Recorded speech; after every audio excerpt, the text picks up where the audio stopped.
bienvenue sur Immigration Facile.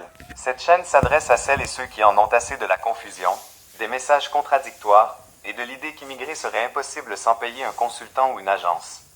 Ici, on pose les vraies questions, celles qui comptent vraiment dans votre parcours d'immigration, et on parle honnêtement de vos options. Aujourd'hui, je veux m'adresser directement à vous, surtout si vous êtes au Québec, que vous avez du mal à obtenir la résidence permanente, que votre permis de travail arrive à expiration, ou que vous vous sentez bloqué en tant qu'étudiant international. Si c'est votre situation, ce message est pour vous. Commençons par la question du jour. Quels documents faut-il ajouter pour bien prouver une expérience de travail canadienne? Voici la vérité. Pour prouver une expérience de travail au Canada, il faut fournir autant d'informations pertinentes que nécessaire. La limite de 4 mégaoctets s'applique à un seul fichier. Cela ne veut pas dire que votre preuve doit être faible ou incomplète. Je recommande toujours de commencer par une lettre de référence solide. Mais il ne faut pas s'arrêter là. Si vous les avez, ajoutez vos fiches de paye. Ajoutez vos feuillets T4. Ces documents viennent appuyer la lettre de référence et rendre votre demande plus forte et plus claire. Les agents d'immigration ne veulent pas d'explications sans preuve. Ils veulent des faits, des documents et de la cohérence. En même temps, évitez de surcharger votre dossier avec des documents inutiles.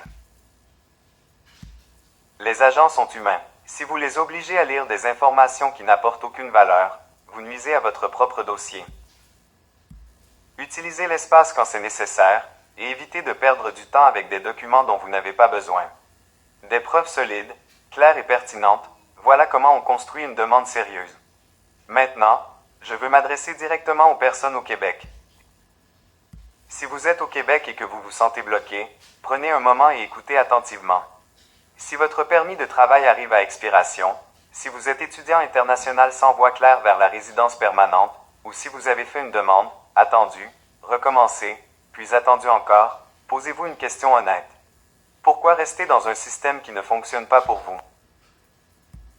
L'immigration au Québec est politique. Elle est restrictive, et pour beaucoup de personnes, elle est tout simplement fermée. Ce n'est pas du pessimisme, c'est la réalité. Et ignorer la réalité n'aide personne. Alors voici la vraie question, et elle est pour vous.